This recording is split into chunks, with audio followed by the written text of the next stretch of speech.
मेरी पढ़ाई अच्छी चल रही है।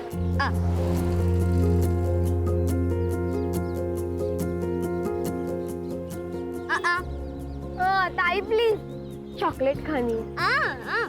ताई प्लीज ना, चॉकलेट चाहिए मुझे।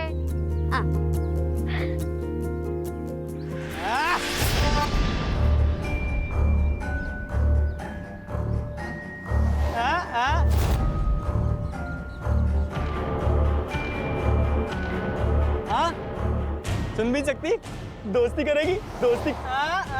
चल चल चल चल छोड़ो तुम, मेरे ताई को छोड़ो, जाओ इधर से।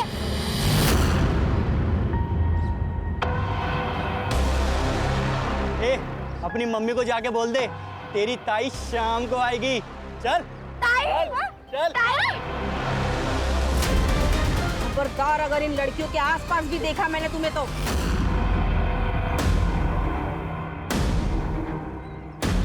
तुम सबकी पुलिस में कंप्लेंट कर दूंगी। चलो निकलो यहाँ से। ताई, वो लड़के साइनी का मजाक उड़ा रहे थे। हाँ तो मैं क्या करूं? तुम्हें पता है हमारी जिंदगी ना बहुत अच्छी हो सकती थी अगर ये मनहूस हमारी जिंदगी में ना होती।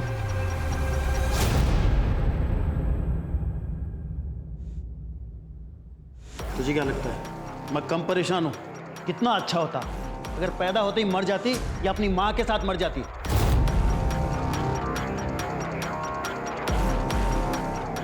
आप लोग साहिली के सामने ऐसी बातें कैसे कर सकते हो? तुम्हारे घर में नहीं है ना, तब तुम ऐसे बढ़ बढ़ के बातें कर रही हो। अरे तुम्हें पता नहीं कितनी बड़ी बौद्रेशन है ये। ना कुछ सुनाई देता है ना कुछ बोल सकती है। देखो कैसे गाय की तरह दिन भर बस चढ़ती रहती है। कैसे ना हमारी गलती हो गई, हमें ना इसे बोर्डिंग स्कूल में डाल देना चाहिए था, नहीं तो क्या है वो, हाँ, मूक बधिरों के स्कूल में डाल देना चाहिए था। हमारा पीठ तो छूटता कम से कम।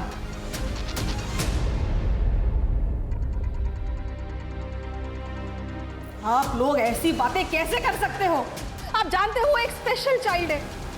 अरे बिना परिवार के परेशान हो जाएगी वो लड़की। उसे प्यार, केयर, एक्स्ट्रा अटेंशन की जरूरत है। तो ये सब मिल जाएगा ना वहाँ पे बोर्डिंग स्कूल में, इसमें इतना हल्ला करने की क्या जरूरत है? तो जा एक गिलास पानी ले गया और चाय भी बनाना।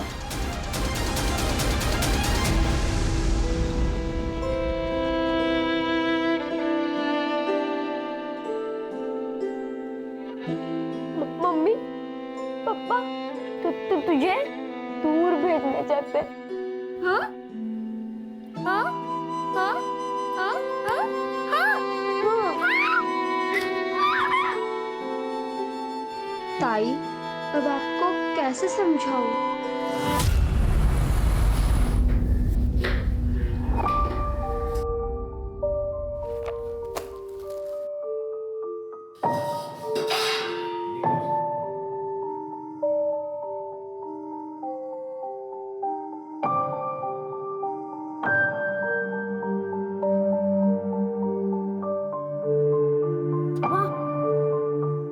इतनी गरम खिचड़ी कैसे खाएंगे?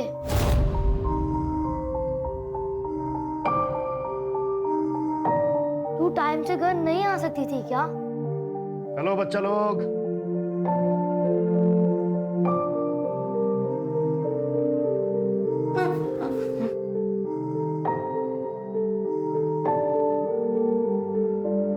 रोहिणी 3-4 घरों में झाड़ू, पोछा, कुटके का काम करती है ताकि उन पैसों से तुम्हें खिला पिला सके और स्कूल भेज सके। तो तुम्हें उसकी कदर करनी चाहिए, शिकायत नहीं।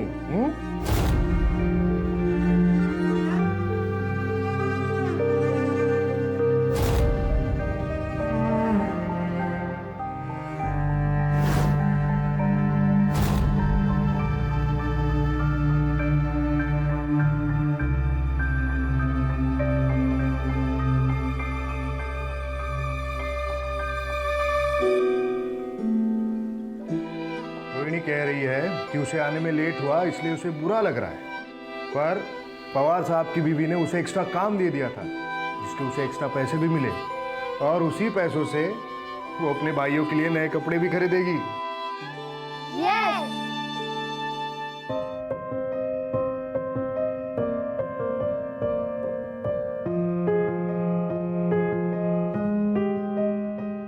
रोहिणी, मैंने एक एनजीओ में बात की है, वो तेरे 2 भाइयों के पढ़ाई को स्पॉन्सर करने के लिए तैयार है।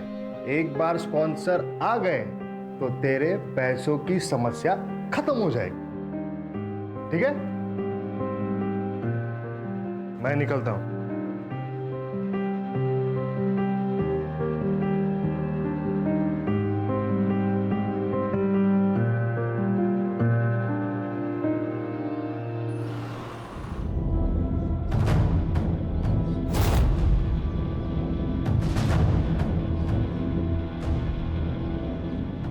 नमस्कार वहिनी. अरे कसे हो? शिवाजी भाऊ या ना. कसे आहात? मी मस्त.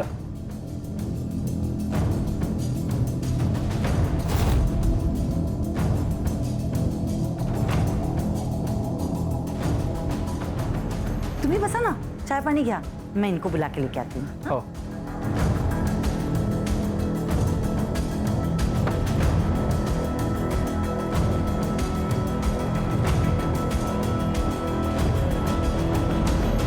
चिमाजी भाऊ कसे आहेत? मी ठीक. बस. देख संतोष, तू मेरा दोस्त है, इसी नाते मैंने तेरे दोस्त की मदद की, पर तब से वो गायब है, मेरा फोन भी नहीं उठा रहा है वो. देख तू उसे बोल दे कि ठीक से बर्ताव करे, वरना हिसाब चुकाना मुझे अच्छे से आता है, समझा? अरे नहीं नहीं, आप ऐसा कुछ नहीं करेंगे. अब मैं उससे बात करके समझाता हूँ.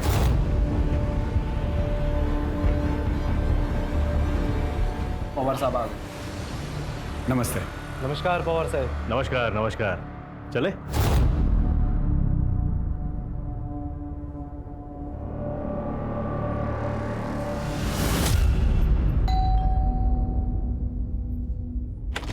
अरे कापसे साहेब या कसे आहात तुम्ही? नमस्ते वहिनी, तुम्ही कसे आहेत? मस्त मस्त, बसा ना.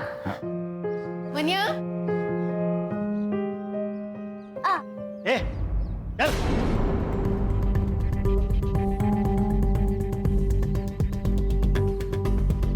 वो बता कैसा है? कैसा है तू? बड़ा सरदर्द है यार, पता नहीं कब पीछा छूटेगा इससे. तेरे प्रॉब्लम का सोल्यूशन है मेरे पास. जरा बाहर आ. आता हूँ.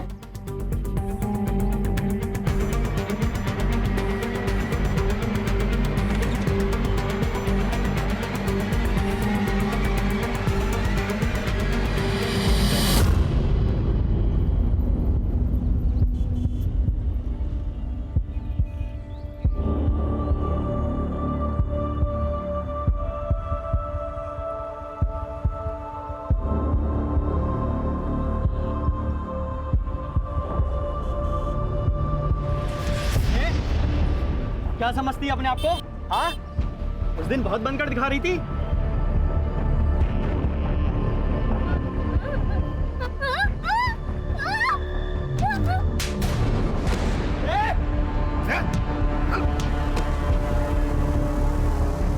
शर्म नहीं आई तुम लोगों को ऐसी घटिया हरकत करते हुए? और आप लोग भी क्या क्या खड़े खड़े तमाशा देख रहे? तुम देखो, चलो मैं तुम्हें घर छोड़ देता हूँ. तुम्हें कुछ नहीं होगा, कुछ नहीं होगा. देखिए, एक एनजीओ है सहारा, मैं वहीं पे काम करता हूँ. हम साइली को वहाँ भेज सकते हैं. वहाँ ऐसे स्पेशल बच्चों के लिए स्कूल भी है. वहाँ साइली साइन लैंग्वेज यानी इशारों की भाषा भी सीख पाएगी. देखिए, हमें ज्यादा समझाने की जरूरत नहीं है. और क्या ही कर लेगी वो पढ़ लिख कर? हाँ, इसका कोई फायदा नहीं है. मैम, हमें कहीं नहीं भेजना है उसे. देखिए आप मुझे गलत समझ रही हैं. वहाँ उसका भविष्य. सर, आपने जो कुछ किया उसके लिए आपका बहुत बहुत धन्यवाद. आप प्लीज जाइए सर, प्लीज.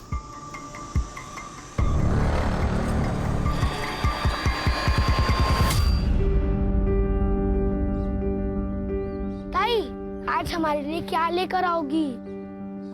पवार मैडम तीर्थ यात्रा पे गई है. जब वो वापस आएगी तब ताई को काम का एक्स्ट्रा पैसा मिलेगा, तभी ताई हमारे लिए कुछ खरीद पाएगी. वाह, कैंडी!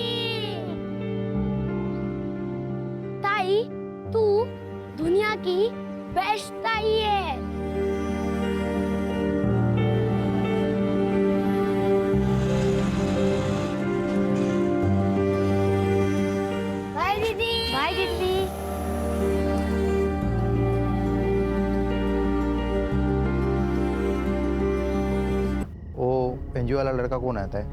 केदार दादा। उसको फोन लगा, शायद उसको मालूम रहेगा तुम्हारी ताई कहाँ है।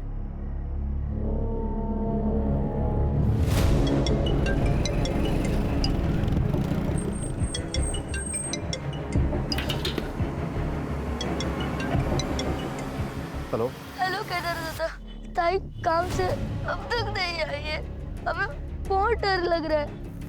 और मैं तो अभी पुणे के बाहर हूँ। अच्छा रुको, मैं जल्द से जल्द वहाँ आता हूँ, ठीक है? ठीक है।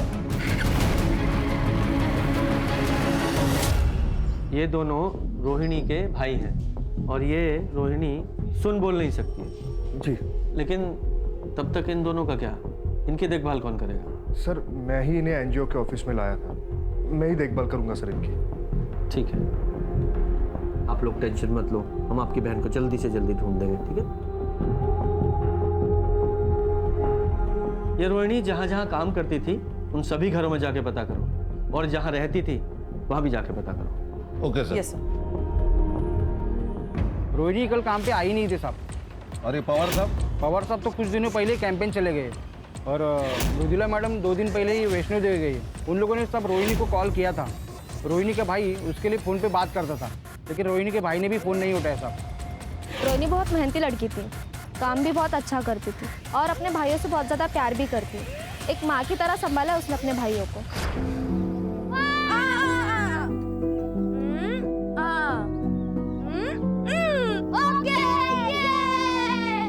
कभी कभी रोहिणी को घर आने में देर हो जाती थी।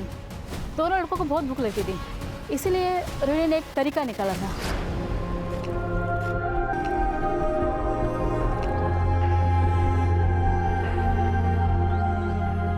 मतलब ये रोहिणी हर तरीके से परफेक्ट है, फिर भी कोई बॉयफ्रेंड या और कोई बात?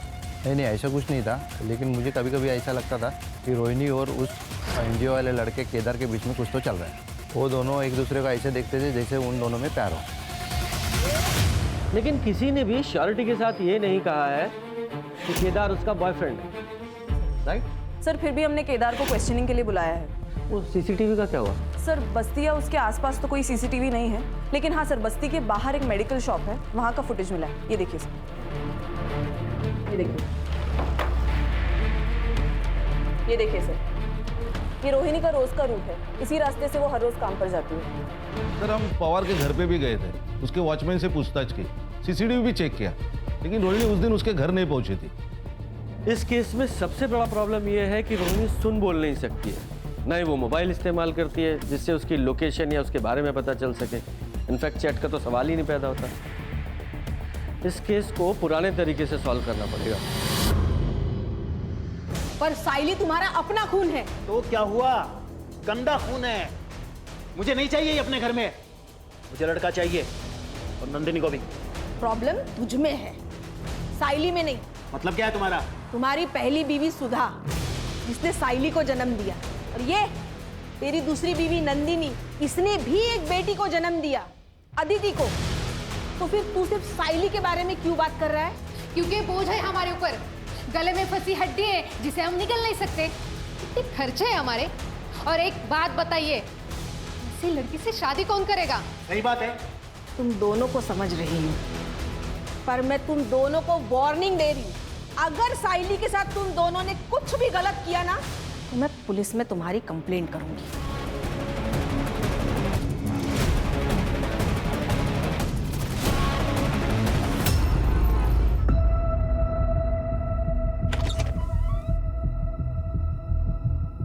कहाँ है तेरा बाप?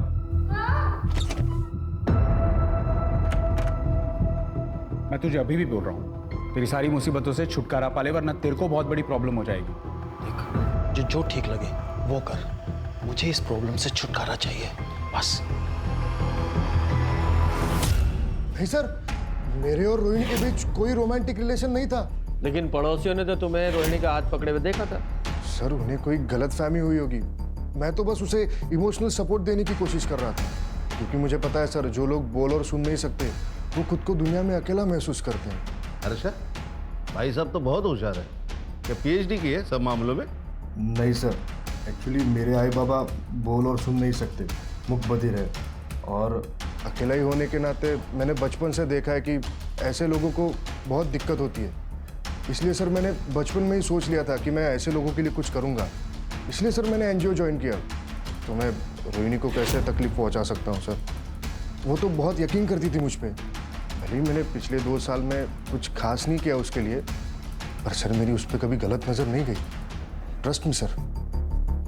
ठीक है, फिलहाल के लिए ट्रस्ट कर लेते हैं, जा सकते हो, लेकिन रोहिणी की अगर कोई खबर मिले तो तुरंत हमें बताना। Okay sir.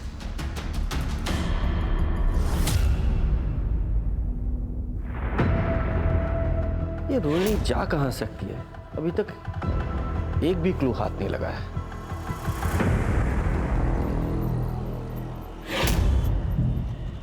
सॉरी, मुझे माफ कर दो। ये लो तुम्हारे लिए। तुम्हें ये गुलाब और चाहिए? ये गुलाब वहां पर बहुत सारे हैं।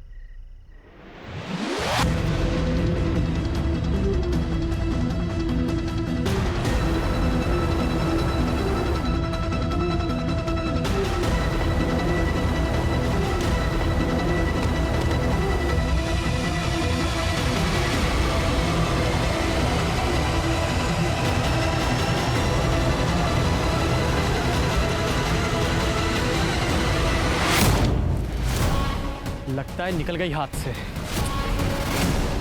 आई ताई अभी तक नहीं आई। उसे ढूंढने के लिए जाओ ना। आई तेरी बहन कोई छोटी बच्ची नहीं है, आ जाएगी वापस। वो रास्ता भटक गई तो? ये तो और अच्छी बात है, भगवान करे ऐसा ही हो।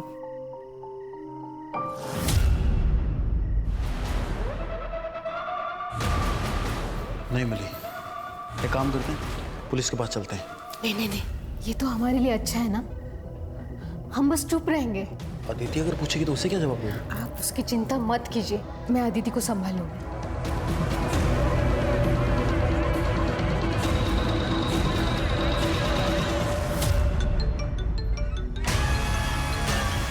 अदिति? हाँ अदिति बेटा।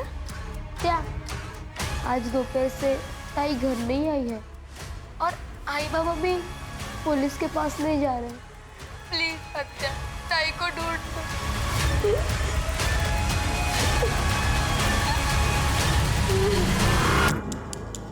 ये साइली 16 साल की है, एलिमुक बधिर है। होए साहब, मुझे शक है कि मेरे भाई और उसकी बीवी ने इसे गायब किया है। वो दोनों इससे नफरत करते थे। साहब जल्द से जल्द इसको ढूंढ निकालिए। हाँ बिल्कुल, ज़रूर। अच्छा, साइली की पूरी डिटेल्स ले लो, जाइए आप। जी सर, आइए।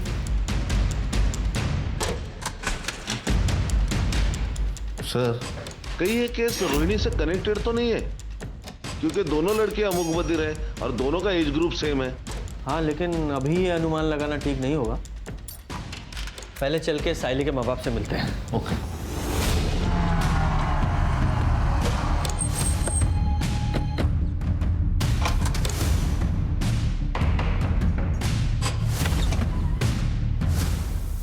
आप लोगों की बेटिंग मिसिंग है? हाँ सर, वो कल शाम से घर नहीं आई है। उसे ढूंढ दो। वो बहुत बोली, बोल और सुन नहीं सकती। आदिति बेटा चल, तू अंदर चल, हम लोग बात कर रहे हैं ना। के शांत होइए। अब बेटा इधर आ। अरे सर चिंता की ऐसी कोई बात नहीं है। वो मेरी बहन के यहाँ गई होगी सर, हम उसको फोन करने वाले ही थे। ओ भाई साहब, आपके बहन ने ही थाने में कंप्लेंट लिखवाई है। सुन लिया? अब सीधे सीधे बताइए पूरी बात क्या है, वरना सीधे पुलिस स्टेशन में ले जाके बंद कर दूंगा। और तुम्हारी बहन ने सब कुछ बताया हमें। ये सच है कि मैं साइली को यहाँ से दूर बोर्डिंग स्कूल में भेजना चाहता था, लेकिन इसका मतलब ये थोड़ी है कि उसके गायब होने में मेरा हाथ है सर। अच्छा, उसे कोई परेशान कर रहा था? हाँ, वो लड़का है ना मंदार। अपनी मम्मी को जाके बोल दे तेरी ताई शाम को आएगी। चल ताई, चल। ताई को आते ने एक बार मदद की थी और एक बार केदार दादा ने भी। ये केदार एनजीओ में काम करता है वही ना? ताई को तो उसने ऐसे ही बताया था कि वो एनजीओ में काम करता है। ठीक है बेटा, आपकी दीदी को हम जल्दी ढूंढ देंगे, हैं? बच्ची का ख्याल रखना। खान, ये साइली के माँ बाप की कुंडली निकालो और खासकर इस मनिया की, और ये मंदार, उसकी भी इंफॉर्मेशन निकालो। Okay sir. मथुरा तो देवी थी देवी, सायली उसी के ऊपर गई है। बहुत ही प्यारी और हंसमुख बच्ची है। सर मन्या कोई सीधा साधा या शरीफ आदमी नहीं था, धंधे में नुकसान करा के बैठा था और लोगों से कर्जे भी ले रखे थे। मुझे तो अदिति और सायली की बॉन्डिंग देख के बहुत जलन होती थी। ऐसा लगता था मेरी भी कोई बहन होनी चाहिए, इतना प्यार था वो दोनों में। कल रात को मैंने सायली को एक लड़के के साथ जाते हुए देखा, मंदार नाम है उसका। तो मंदार का फोन बंद आ रहा है? हाँ सर, और ये मंदार उसके घर पर भी नहीं। उसके पेरेंट्स ने कहा 1 हफ्ते से गायब है। 1 हफ्ते से लड़का गायब है और माँ बाप को चिंता ही नहीं है कि कहाँ चला गया। सर उसके पेरेंट्स ने कहा कि उनका लड़का आवारा है, दोस्तों के साथ कई दिनों तक गायब रहता है। सर मैं एनजीओ गई थी रोहिणी के भाइयों के बारे में पता करने, तो ये एनजीओ तो 2 दिन पहले ही बंद हो चुका है और दोनों भाई भी गायब है और ये केदार वो भी गायब है। इस केस में हमारे पास 2 सस्पेक्ट हैं और दोनों ही मिसिंग हैं। सर जंगल में एक डेड बॉडी मिली है।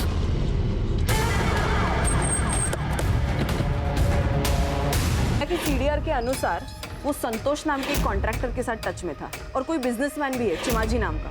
इन सबसे बात करनी पड़ेगी, हो सकता है कोई जानकारी हासिल हो। जी सर।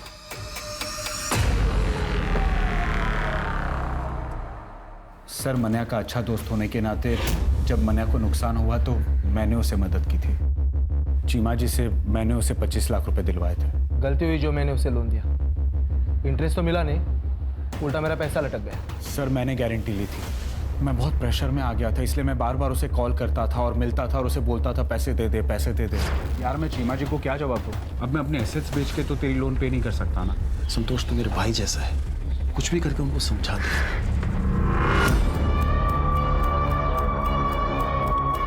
खान, इन लोगों के पास मोटिव तो है सायली को उठाने का, ताकि मनिया पैसे वापस कर सके। नजर रखना इन दोनों पे। सर ये केदार का फोन अभी अभी स्विच ऑन हुआ है हाईवे के पास। चलो। ये मोबाइल कहाँ से मिला? सब रास्ते में गिरा हुआ था, मैंने उठा लिया। चलो दिखाओ वो जगह। सब यहाँ मिला हुआ था।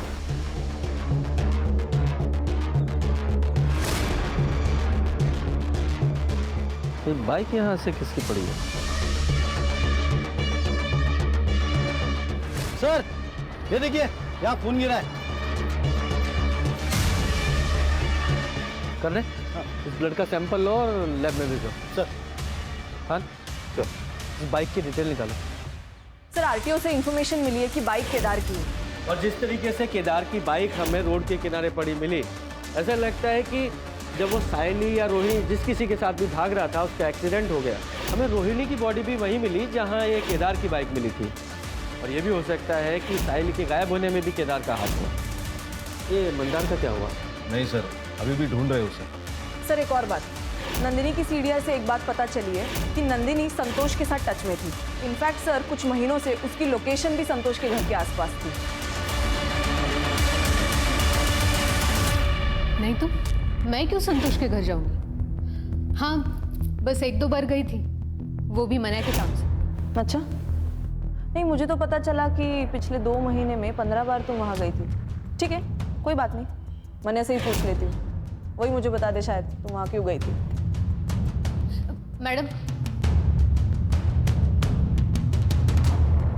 वो मेरा और संतोष का अफेयर चल रहा है।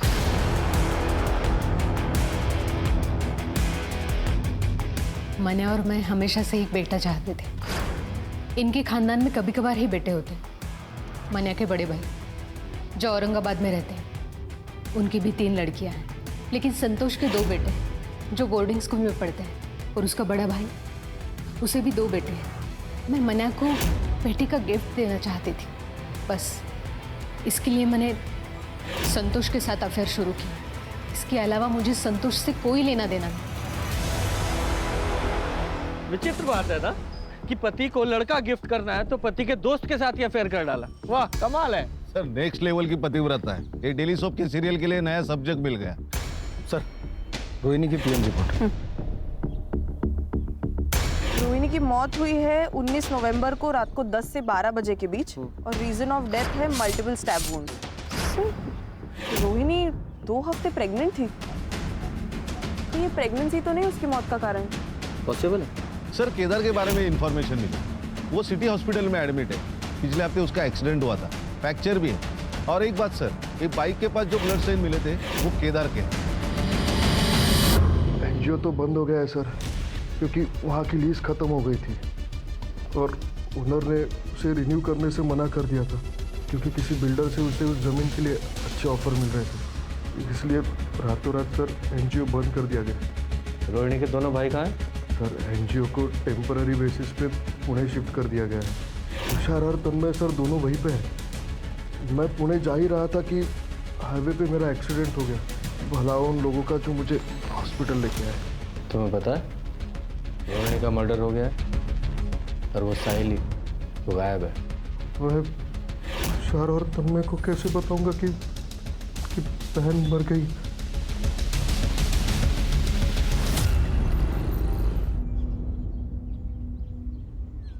आलिस, कैसा रहा सफर?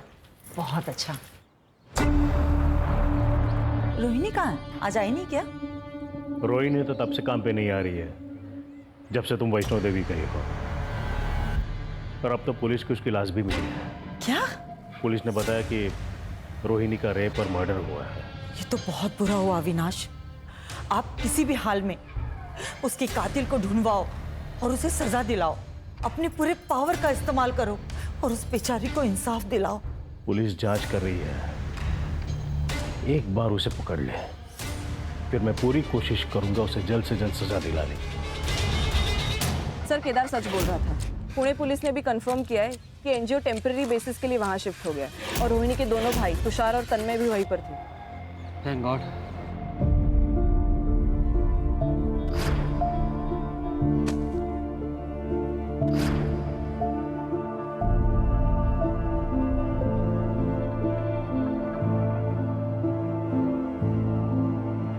ताई, कहाँ हो तुम ताई?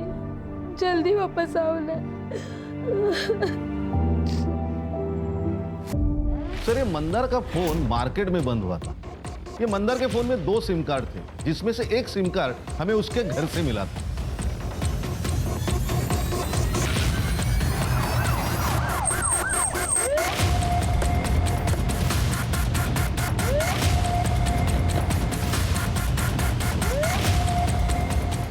सर यही लोकेशन है। चलो चेक करो।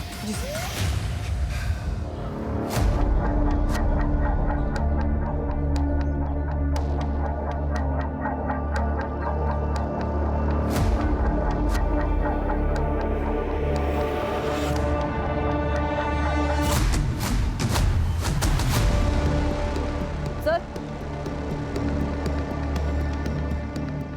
इयरिंग है और इस पर ब्लड के ट्रेसेस है सर। कलेक्ट करो और लैब में भिजवाओ। जी सर। खान, ये ईयरिंग्स पे लगे ब्लड को रोहिणी और साइली दोनों के ब्लड से मैच कराओ और लैब में भेजने से पहले इस साइली के पेरेंट्स को भी दिखाना। Okay sir. और चेक करो आसपास कोई सीसीटीवी है क्या, अगर है तो उसकी फुटेज निकलवाओ। Okay sir.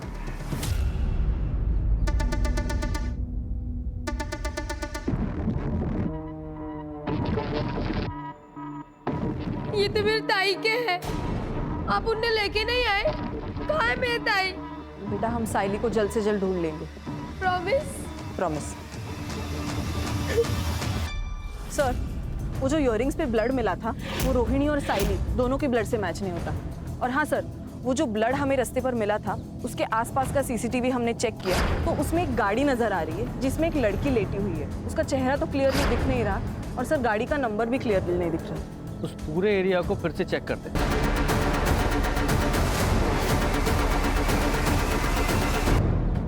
ताला बंद है।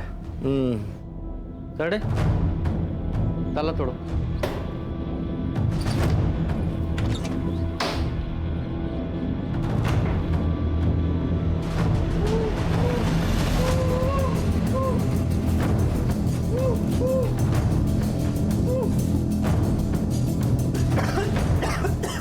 अच्छा पानी दो।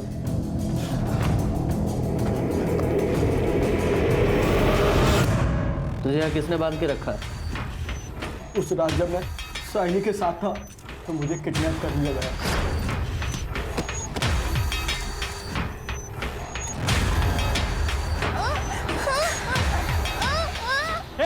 आँख खुली तो मैं यहाँ था। मुझे नहीं पता कि मैं कितने दिनों से यहाँ पर हूँ। 1 हफ्ता हो गया तुझे। जब तूने साइली पे हमला किया था तब से गायब है तू, और तेरी वजह से वो मिसिंग है। मैं तो बस साइली का फ़ायदा उठाना चाहता था। उसकी वजह से मुझे आरती और केदार ने थप्पड़ मारा, लेकिन सच में मुझे नहीं पता कि साइली कहाँ है। तुझे उस कार का नंबर याद है? नहीं, अंधेरे की वजह से मैं ज़्यादा देख नहीं पाया। सर कुछ हाथ नहीं लगा और कोई खबरबात भी नहीं। सर हमने पूरी तरह ट्राई की कि ये जानने के लिए कि वो गैराज किसका है, लेकिन कुछ नहीं सर। और वो एरिया भी पूरी तरह छान लिया, साहिल का भी कुछ पता नहीं। हाँ क्या सर? हाईवे के पास एक लड़की मिली है बेहोश हालत में, और उसका डिस्क्रिप्शन भी साहिल से मैच होता है। अच्छा, तुरंत वहाँ जाओ।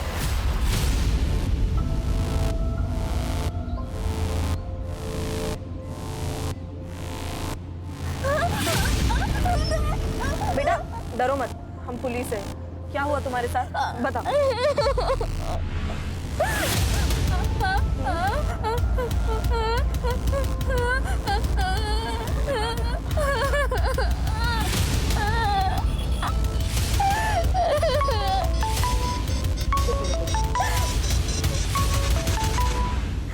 हेलो सर, हम साइली को मेडिकल टेस्ट के लिए लेके जा रहे हैं। और हाँ सर, हमें शायद केदार की मदद लगे।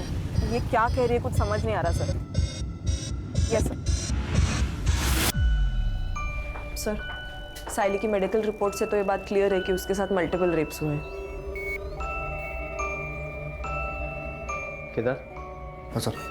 सवाल पूछो जरा। Yes sir.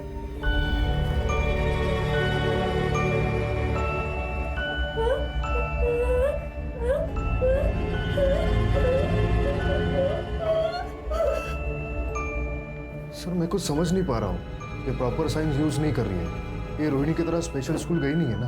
तो फिर कौन है जो इसकी भाषा समझ सकता है? सर मुझे पता है कि हमारी मदद कौन कर सकता है।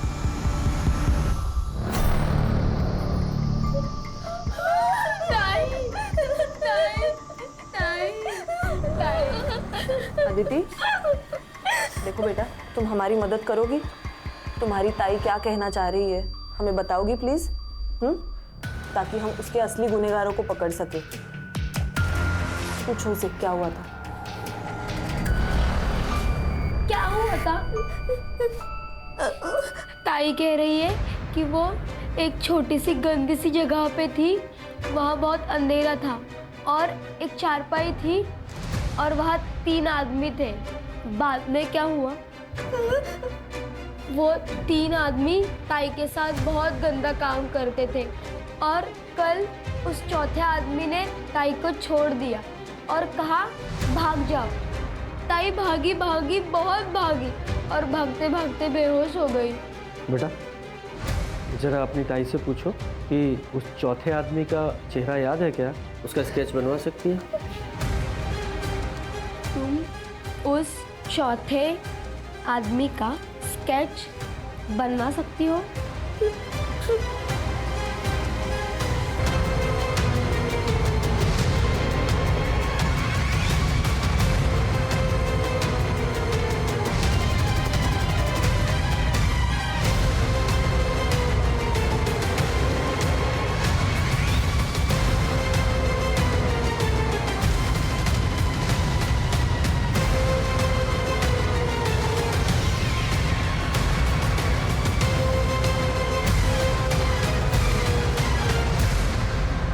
स्केचेस,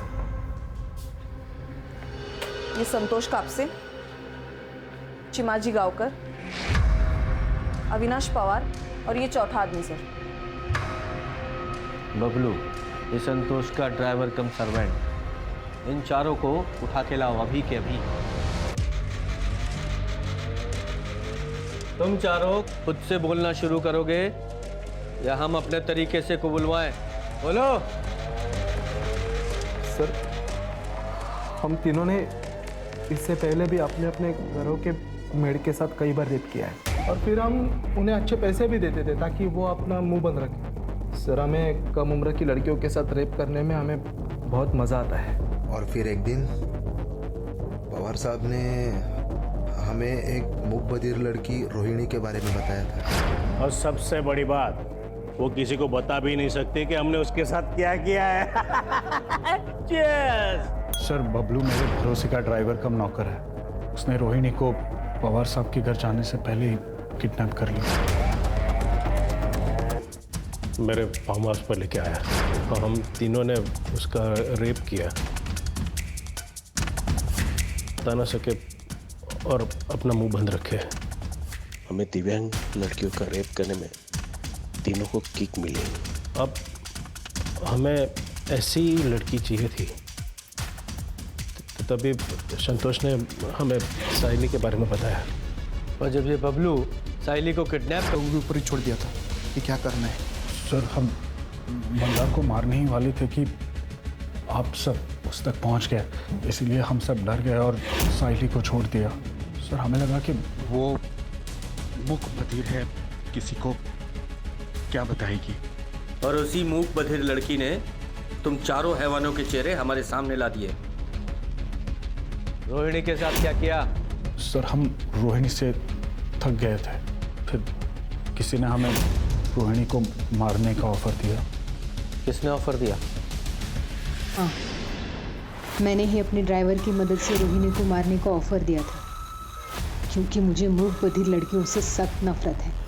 उस रात जब बबलू रोहिणी को लेके निकला, तब मैं भी अपने ड्राइवर एकनाथ के साथ शहर के बाहर उसका इंतजार कर रही थी।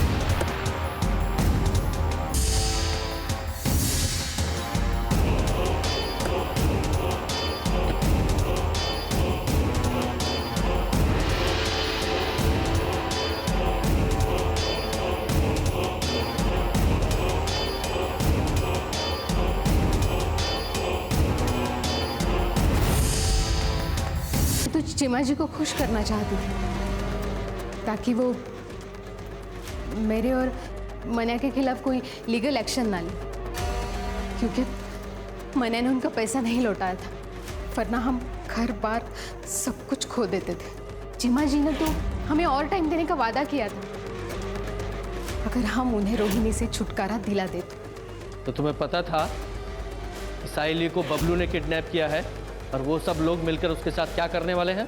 मुझे बस इतना पता था कि साइली का हमारी जिंदगी से जाना हमारे लिए सबसे अच्छी बात है। सर केदार का जो एनजीओ है सहारा, उसे अब एक नई जगह मिल गई है, साइली का घर। मन्या ने खुद अपने मन से उसका घर एनजीओ को दे दिया, वो भी फ्री में। और ये एनजीओ साइली को भी मदद करेगी और इसमें आदित्य हाथ बटाएगी। और ये केदार, ये भी बहुत खुश है सर। हमें अपनी सोसाइटी में केदार जैसे लोगों की जरूरत है, ताकि आगे जाके पुलिस को भी हेल्प हो। सही कहा सर।